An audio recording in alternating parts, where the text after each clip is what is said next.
Hello, everyone. You're watching OBTVLive.com. We're pleased to bring you a story today of a young man from Mississippi who went off to war, fell in love with a young French lady. The war moved on, and he moved on. When the war ended, he came back home. He married. He started a successful business and lived a happy life. When his wife passed away, the Forever Young organization was able to reunite him with his long-lost first love in France. Let's listen to this story in his own words. K.T. Robbins is 99 years old from Olive Branch. It's a happy story. My name is K.T. Robbins, and I was born in Ella, Mississippi, in the middle of the county in 1921.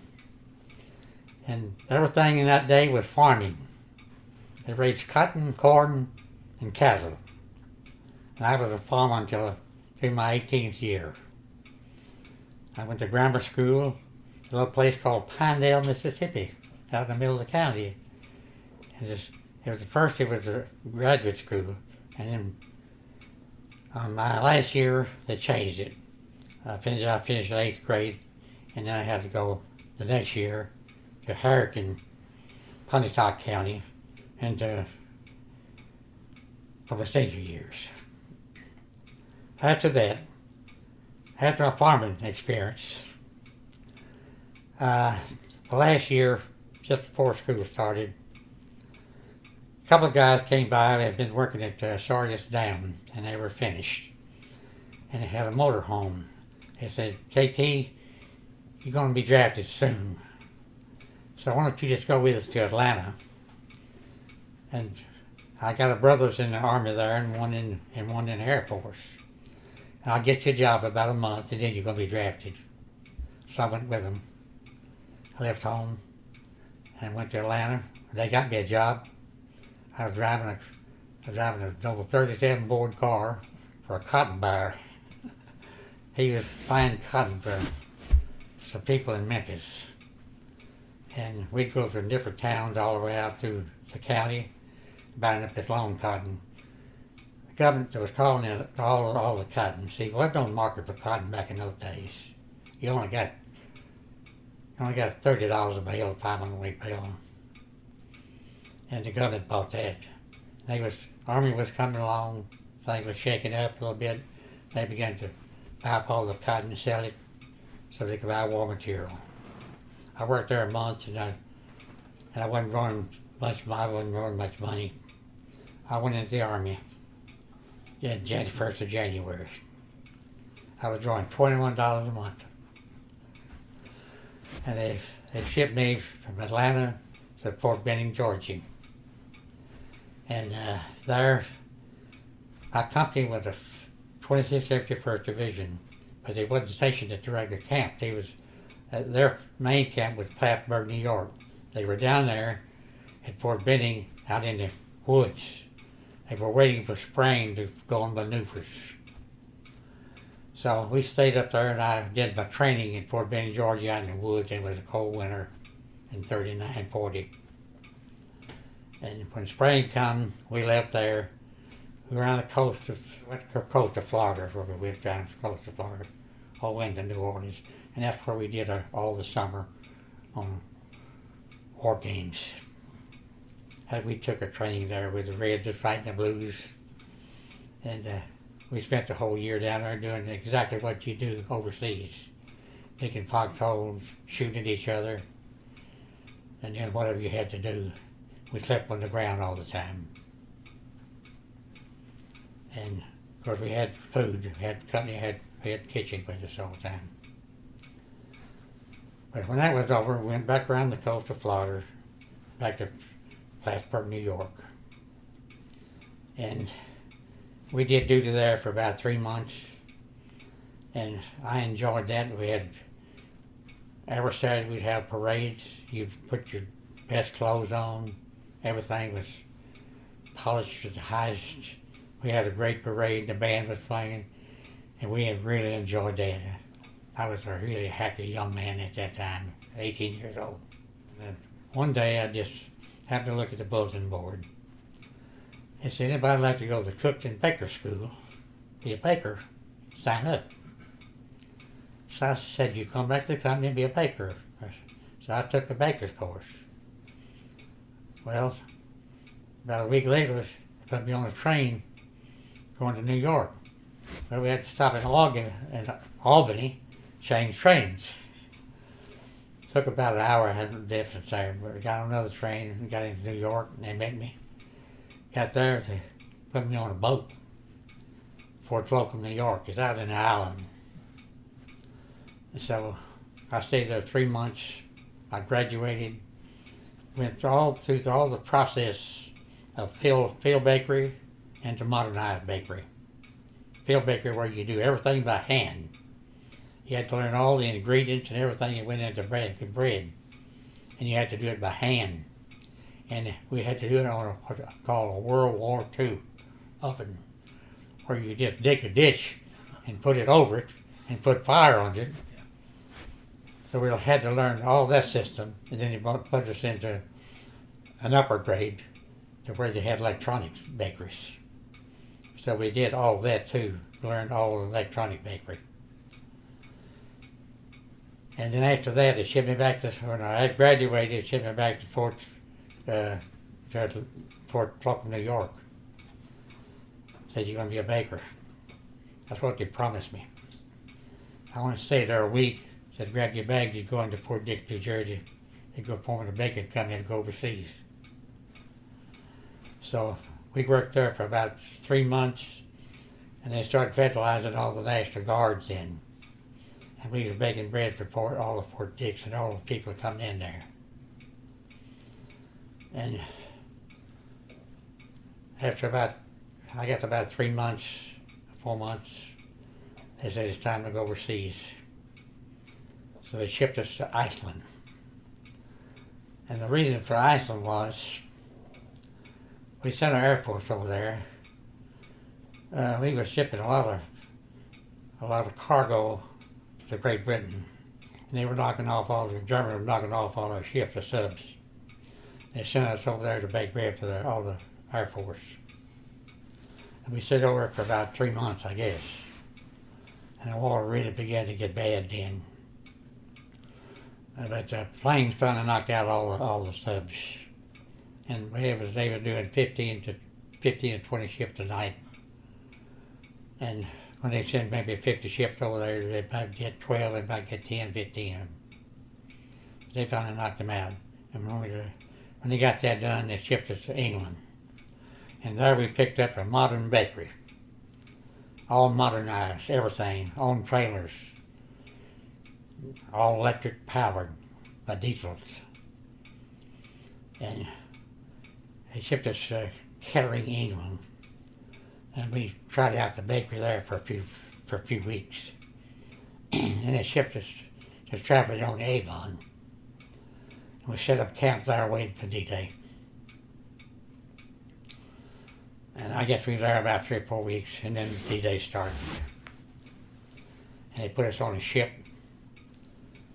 They took us over to France. And we stayed on the ship for 2 days. We was a D-Day plus 5. And we had to wait till all the beaches was clear because everything we had was in trucks, heavy stuff.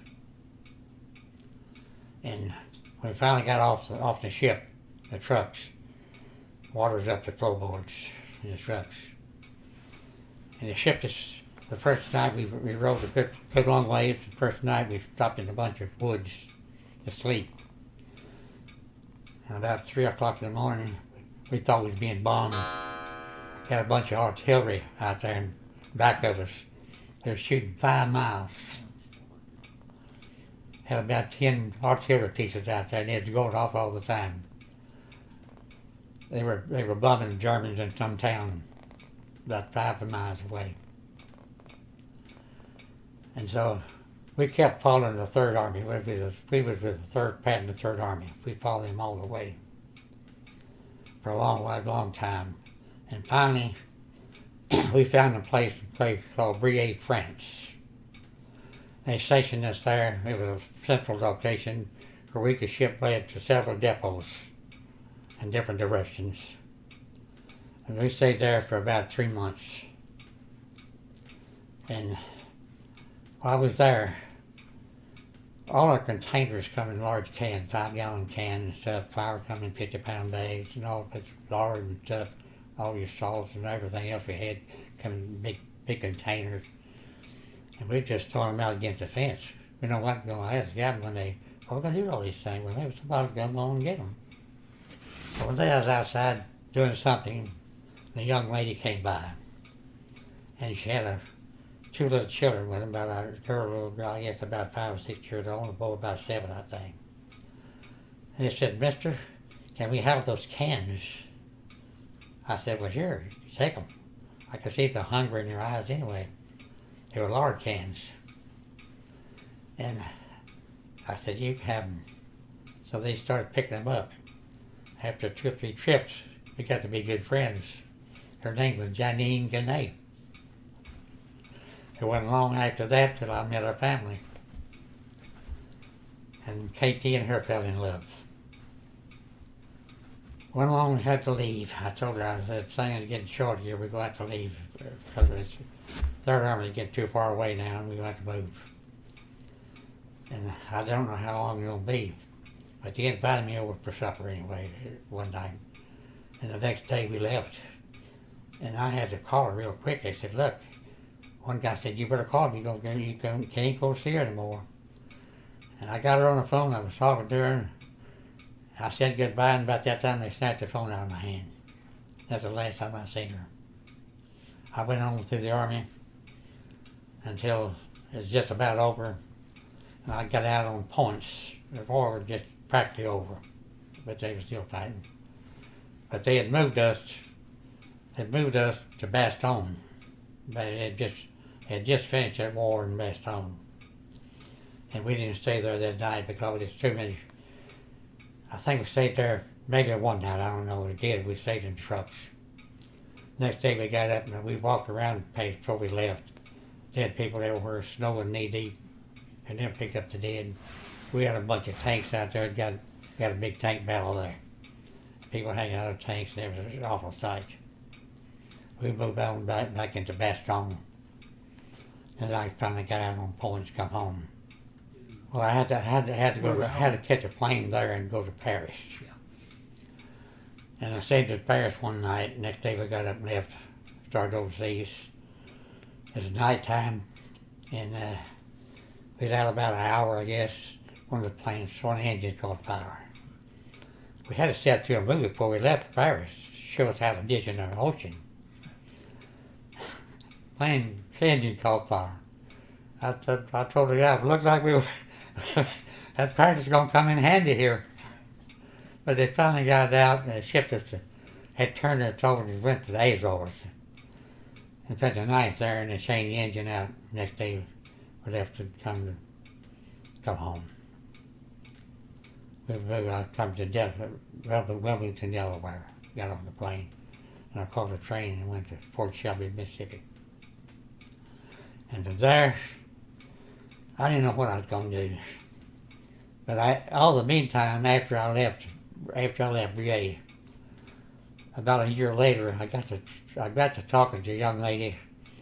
She worked at a shirt factory in New Albany, and my uncle worked there, and they got to be acquainted.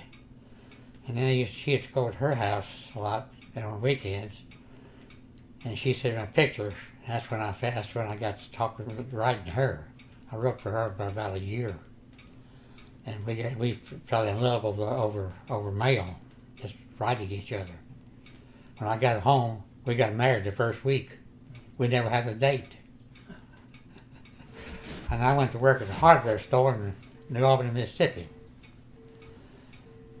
And I worked there for 5 years, and the government paid for it. And after 3 years, I started going to Ole Miss. Ole Miss started coming to New Albany 3 days a week, 2 hours a night. And so I was trying to take business law. I was trying to do that. That's what he told me I need to do because I wanted to eventually have a hardware of my own. And I worked for 5 years. On the 5th year, we had got married, We lived in an apartment for 1 year, and I built a house out on Highway 15, and I was living there. And then I got a call. One of my friends I went to school with lived in Memphis. He was in World War II with me, but not in the same company. But he was an upholsterer, and he was doing upholstery in a hardware store. He finally bought it, and he wanted to get in the manufacturing business with Kevin Wilson of Memphis. And he said, "I want to sell you my hardware store." So I bought the hardware store from him. My wife got together one day, we went down and looked at it, did inventory on it, we bought it, and we worked there for 35 years. I had an industrial hardware. For a long time, for the first 5 years, I tried to do it like we did in New Albany. I had furniture, appliances, and some hardware. We were making a living, but not what I wanted. One day, a guy came in the store and said, "I want to open an account with you." I said, "Who are you? What's your name?" He says, "Kellogg." I said, "Kellogg? Yeah. Do you ever eat any cornflakes?" I said, "Yes." I said, "Who we are? The Kellogg Company." And I said, "Well, yeah, I'll open an account with you." And he said, "We'd like to pay you once a month." I said, "That'd be fine." And so they started doing business with me, and it began to grow. And I told my wife, I said, "I think this is our answer. Let's get rid of all the furniture, all the appliances, and all the radios, and all that kind of stuff." And we did that. Put it down to cost. We sold it in a week. A lot of guys still going to my church, still remember it, buying stuff from me. So I began to I ordered me a bunch of yardsticks, and I started going out to manufacturers like Kellogg. I take my yardstick, I went to the maintenance, didn't go to the office, I went to the maintenance company, to the maintenance department. That's where the money is. I said, "I'm in the hardware business. I've tripled my hardware inventory." I said, "I've got everything you need for your machines to operate. Belts, pulleys, whatever you need, bearings. I'd like to do business with all of you." And I started doing that, and my business really picked up. And I had a great business for 35 years. Finally, I retired.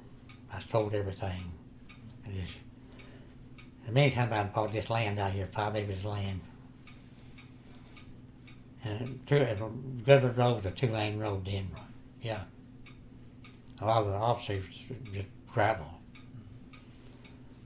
One day, I was building my house in 1969. And the plumber called me and said, I need some copper tubing. I'll bring it to you. And I brought it to him, and I had to go around Pleasant Hill Road, Goodman Road to Pleasant Hill, and come in here, but the street didn't go all the way through there. And on a corner of Pleasant Hill and Goodman was what they call a coon hunters club, where they met once a year with the dogs. They went coon hunting, and they have prizes for dogs. But there's a pickup sitting there with a big map on it. And I was going to Longview Heights Baptist Church back in those days. I stopped and I said, if you got some land, we can build a church out here. He said, yes. I said, come with me. He showed me 5 acres. And within a week, we bought it. I come back, when I moved to Memphis, I joined the church in 1952. I never accepted Christ until then. And I did that, and I became a hardcore Christian. And I really love people, and I worked at the church down there a long time. When we moved out here in 1971. I built the church. I built the first building out there. And now we start with 20 people. Now we have about 1,100. We built 3 auditoriums. One day, when my wife died, it's been 5 years ago today, the 10th, No, yesterday's 10th. And about a year ago, so she was here. I got two daughters. One, one of the second daughter. One's across the street. Then she's over here going through some stuff, so you need to get rid of all this stuff. She found a picture.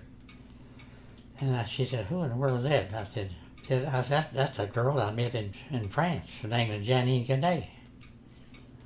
And I said, why don't you take it down to Prairie Young?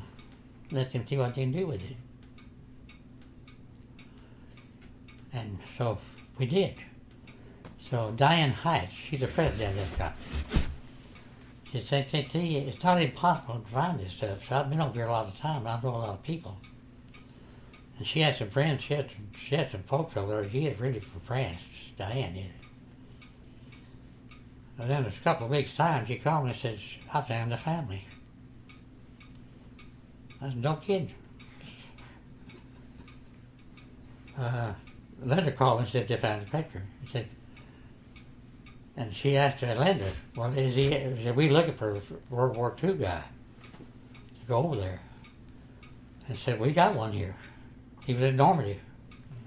He said, let's lock him in. You go over and talk to him. And she did. So that's the way I got to France. We went with a bunch of very young over there. I think there's about 40 of us. We caught a plane in Atlanta. First we had to catch a plane in Memphis to go to Atlanta. And we got one Delta Airlines and went on straight to Paris. And we had to catch a train and go to Normandy. And from Normandy, that's when it all started. That's when the president was there, the French president was there, and about 20,000 people there at the grave site. And they both spoke intelligently. They praised every country. We praised France and they praised the United States. When it was over, they came from Paris, all the news people there. Came down in the car and picked me and a male nurse up. Everybody had a partner. My partner was a male nurse. They took us to France in a hotel. We spent the night there. We got on the train the next day and went to Metz, France. That's where she was.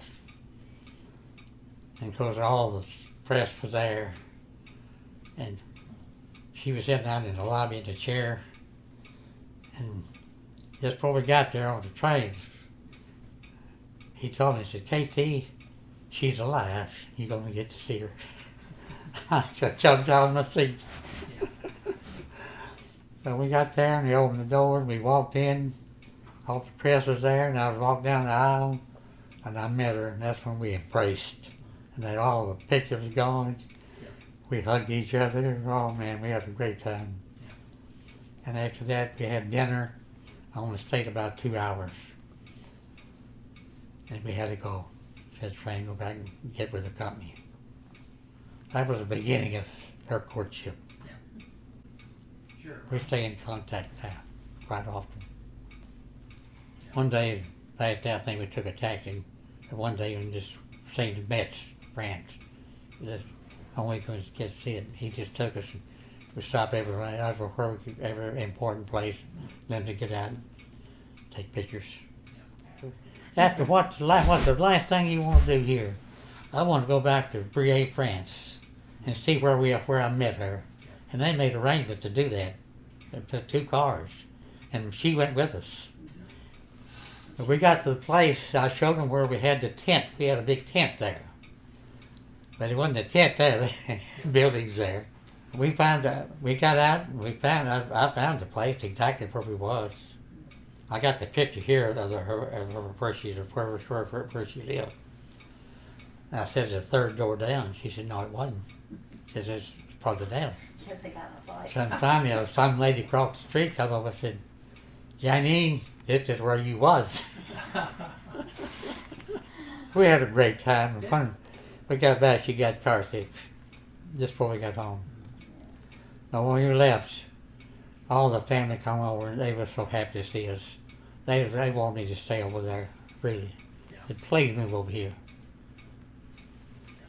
And They love them. They love me too. Love everyone. They got a great family. That's been a happy story.